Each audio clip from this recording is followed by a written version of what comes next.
Hello, everybody. How are y'all?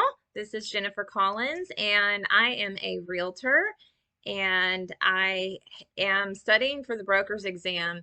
And I like to do these videos because it helps me to hear sort of the thought process that goes along with the answers to the questions. I do want to put in a small disclaimer here. I do not sell these test questions as I am not I guess, licensed to teach for money. So, yeah, I'm still learning all of that. But I'm doing these videos so that we can study together. Um, and so that I can listen to myself think through the process. Okay. So I haven't been on in a while, but I wanted to say hi and get started. So, um, all right. So our first question is number 46. Which of the following is the formula for deriving the tax base of a jurisdiction? Okay. So can we just like back up for a second? I'm going to do a quick what does jurisdiction mean? Okay. So jurisdiction means the official power to make legal decisions and judgments. Okay.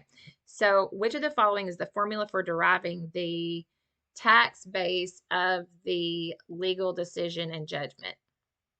Okay. So legal jargon. All right. Um, but deriving the tax base. So B is the answer, the total of all assessed values minus exemptions. The total of all assessed values minus exemptions. So then that's going to lead us into this next question that says, the purpose of a homestead tax exemption is B, to offer tax abatement on a principal residence. Okay, so tax abatement. What is a tax abatement? An abatement is a tax break offered by a state or municipality on certain types of real estate or business opportunities. A real estate tax abatement may reduce a home's property taxes for a period of time or may grant tax breaks to businesses. Now, they didn't go into why they give the homestead tax abatement. They just said the purpose of it is to reduce, let's see, to offer tax abatement on a principal residence. That's where you're going to live. That's your homestead. That's your tax abatement. Okay. So number 48. A homeowner's tax bill for a taxing district is derived by C, multiplying the tax rate times the taxable value of a property. Okay, so multiplying the tax rate. Where do we find your tax rate? Where do you find the tax rate of a property? Your area's property tax levy can be found on your local tax assessor or municipality website. And it is typically represented as a percentage like 4%. So let's go back to the question. A homeowner's tax bill for a taxing district is derived by multiplying the tax rate times the taxable value. Okay, so what is the taxable value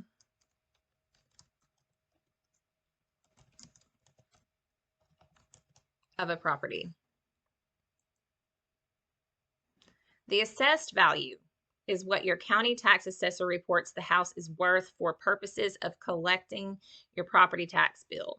So taxable value is the figure you actually pay tax on. Okay, so I've always wondered why they have a taxable value versus like a market value. So I'm not going to go into that, but that's on them. So it's not the same as your market value. There's a taxable value. Okay, so you're just going to take the rate times the value. There you go, the assessed value. Okay, number 49. This is a percentage question, math, so I'm skipping that. And I just want to clarify, the reason that I skip these math questions is because you can usually take time to figure those things out if you don't know the answers off the bat in real life. Okay, so you can say, let me get back to you on that. I'm going to do some calculations and run some numbers. Okay, so there's that. But when you're actually going to take the test, I always suggest for people to answer all of the questions except for the math questions first. Then go back and you'll answer the ones that you didn't know as well. Then you will go back and do the ones that are a little more time consuming. Now, unless you're just a math wizard, unless you're super smart and fast, I don't classify myself as super smart when it comes to numbers. I'm in sales, I'm a visionary, but in doing that, you have to be able to calculate. So that's why I choose to go over the math questions later. Okay. So that will be in another video and I'll make sure that I can explain them once I understand them. Okay. And I want to take my time because there's no hurry in getting the broker's license. Okay. So that means we skipped 49 and looks like number 50 also. So 51, a prospective homebuyer offers to buy a house if the seller agrees to pay financing points at closing. The seller gets the offer, signs it, and gives it to his agent to deliver. At this point, the status of the offer is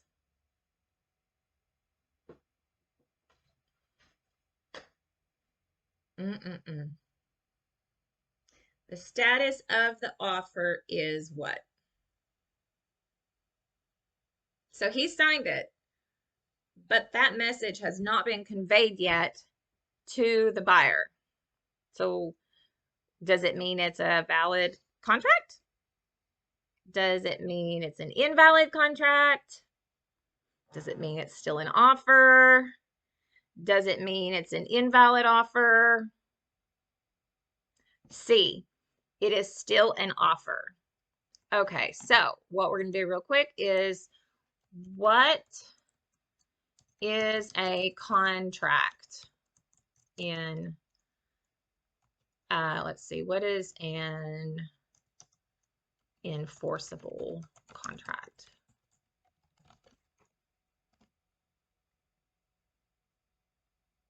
It is a written or oral agreement that can be imposed by the court of law. Of course, we see that. One in which contains an offer, acceptance, consideration, and a manifestation of mutual assent. Mutual assent, which means they both understand they have agreed to something. They both understand it. I've received the message that they've already agreed. So at this point, it says a prospective home buyer offers to buy a house if the seller agrees to pay financing points at closing. So really, that's irrelevant to the question.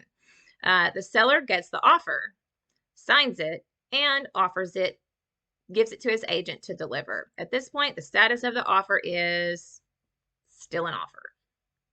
Okay. 52. One aim of the statute of frauds is to require certain conveyances to be in writing. Okay. We need to look at the statute of frauds.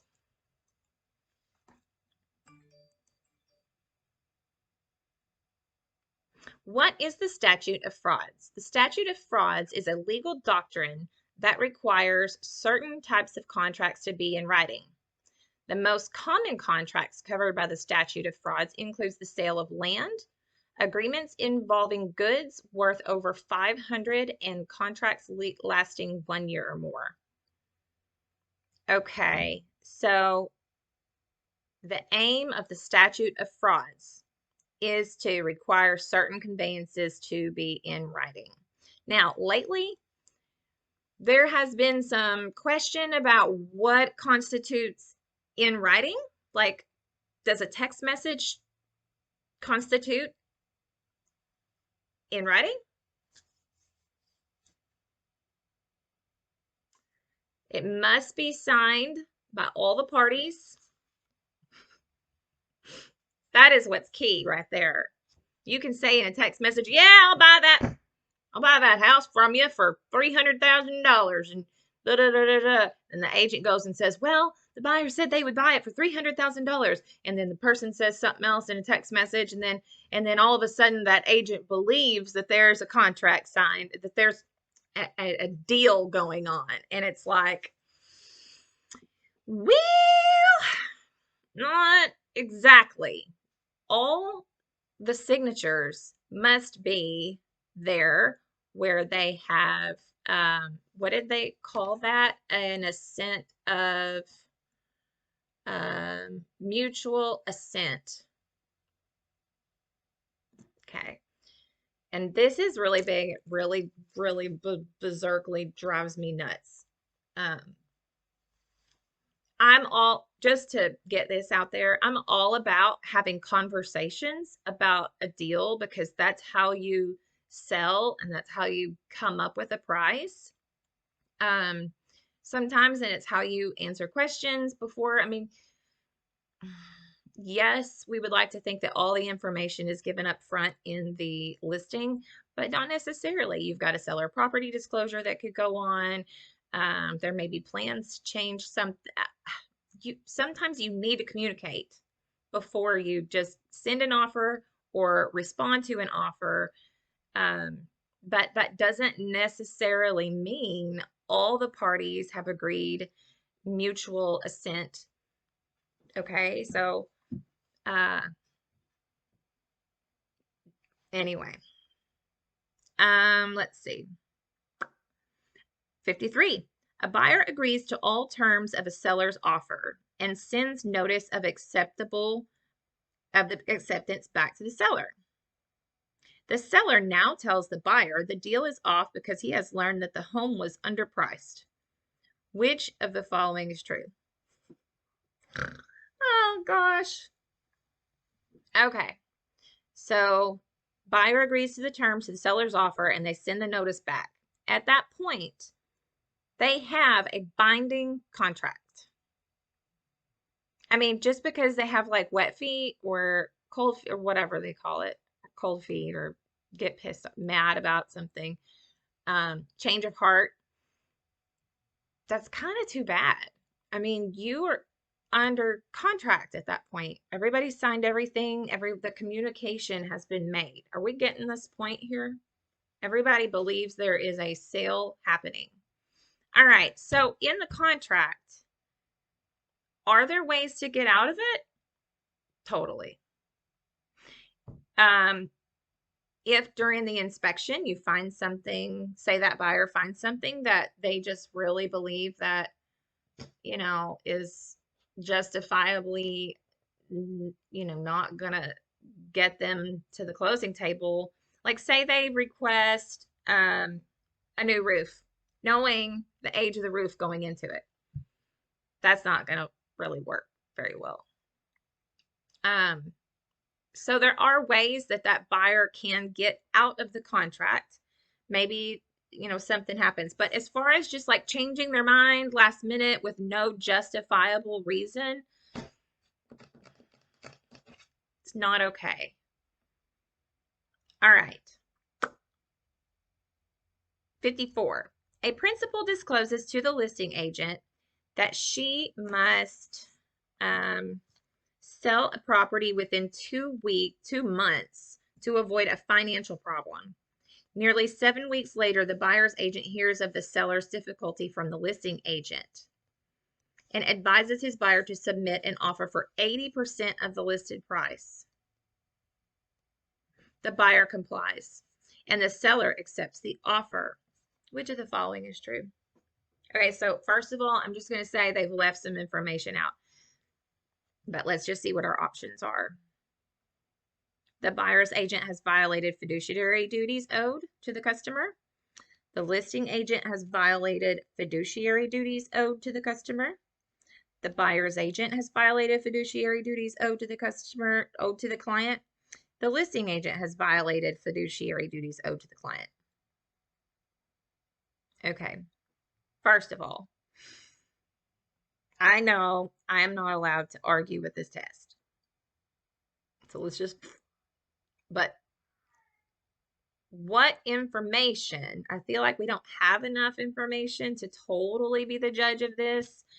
So I guess based on what we see here,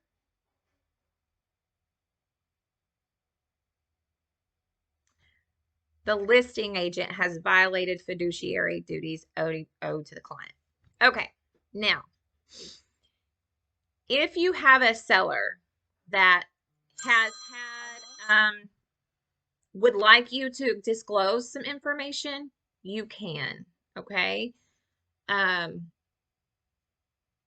If they've said, we have to do anything that we can to get this thing sold, I don't care what you say, if they, if they give you permission, that's different. I believe. Now, if I'm wrong, someone in the internet world, let me know. Tell me all about how I'm wrong, because I'm still learning, which is why I always am saying I'm studying together with y'all. All right. But according to this, the listing agent has violated fiduciary duties owed to the client, because we represent the client to get them the most amount of money for their situation. Okay. All right. 55.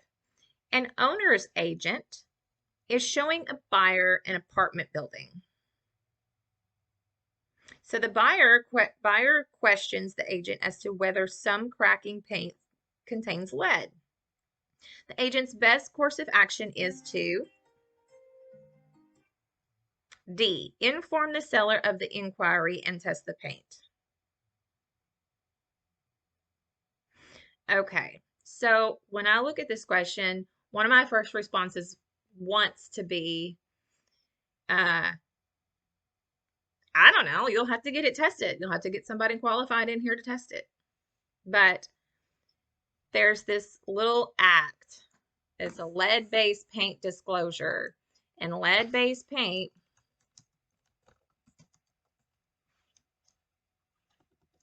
is a big no-no. Lead-based paint. Duties of an agent. To be in compliance, let's see.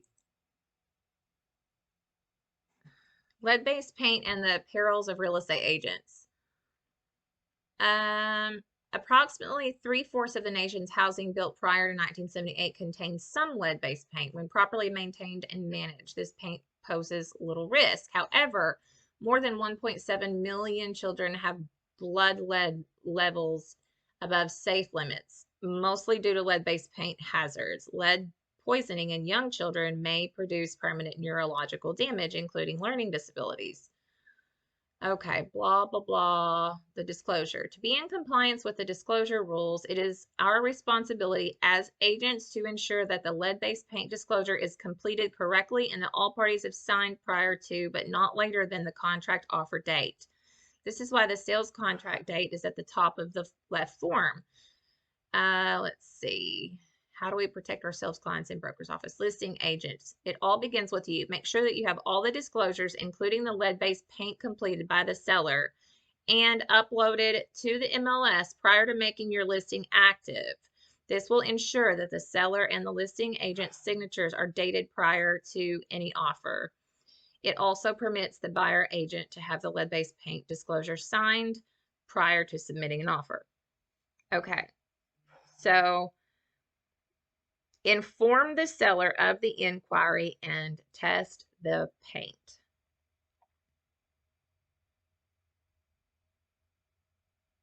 Okay. The other choices on here are bad choices anyway. They're like contract to repaint the cracked area. Okay. B, assure the buyer the paint is lead free. You can't do that. Suggest the buyer make a lower price offer to cover the possible problem. Cover the problem? No, we don't cover problems. Our job is to disclose them. Okay. 56. Agent Jerry, who works for broker Lucy, obtains an owner listing to lease a building. Lucy's other agent, Linda, a tenant representative, locates a tenant for Lucy's listing. If there is no arrangement to the contrary, broker Lucy in this instance is B, a dual agent. Okay, my phone was going off like crazy over here. An agent Jerry who works for broker Lucy obtains an owner listing to lease a building.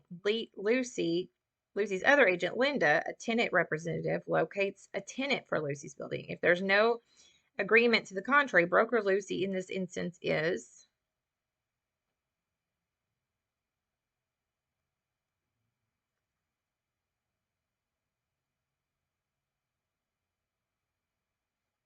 okay. So let me just tell you, I would have to draw a picture for myself while I am in the test thing because that said Lucy's name like 15 times.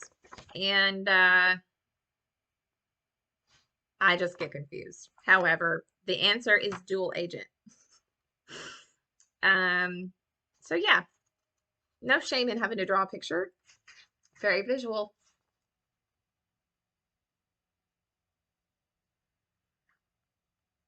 So agent Jerry, who works for broker Lucy. Okay, so Lucy's up here.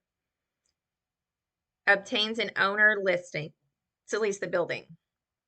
Lucy's other agent, Linda, a tenant representative, locates a tenant, but if there's no arrangement to the contrary, okay, so that just means that she's got, it's just dual agency. There's only one brokerage representing that whole deal. Okay, we're good now. Okay, 57. A transaction broker should disclose his or her agency relationship to the transaction principals. C, upon first substantive contact.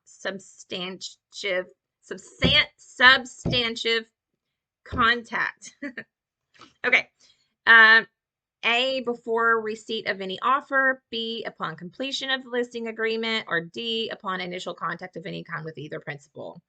So what that transactional broker is supposed to do is send an email. This is what I like. This is what I prefer. Is that person sends an email to all parties and discloses it, or at least the seller's parties or the buyer's parties, the listing, title company, the bank. Hey, this is me. I'm doing all the paperwork. Okay. 58. An agent obtains a listing which ensures compensation for procuring a customer. Okay. Provided the agent is the procuring cause, the agent has entered into an open listing. Okay, so if she is the procuring cause of a sale,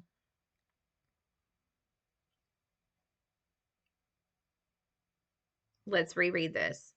An agent obtains a listing which ensures compensation for procuring a customer, provided the agent is the procuring cause. The agent has entered into an open listing. Open listing definition. Open listing, a contractual agreement under which the listing broker acts as the agent or as the legally recognized non-agency representative of the seller, and the seller agrees to pay a commission to the listing broker only if the property is sold through the efforts of the listing broker. Okay, so I don't know about all that. That would be an open listing. So that would mean that you would need to show up at your open house. You would have to prove the procuring cause. And sometimes that can get super hairy. So if you have the exclusive right to sell, then that is when you are going to definitely get your cut of the deal. But this is saying that you have to have been the cause of that sale. So think about that before you enter into an open listing agreement. Okay, 59. A landlord promises to compensate a broker for procuring a tenant, provided the landlord's brother decides not to rent the property within a month. This would be an example of an B, exclusive agency agreement. Okay. So that promise to perform a job despite whether his first possible client decides to enter into a contract, he still gets to be the one to make the commission off of that sale. So he's an exclusive agency agreement. Okay. Other options were exclusive right to lease agreement,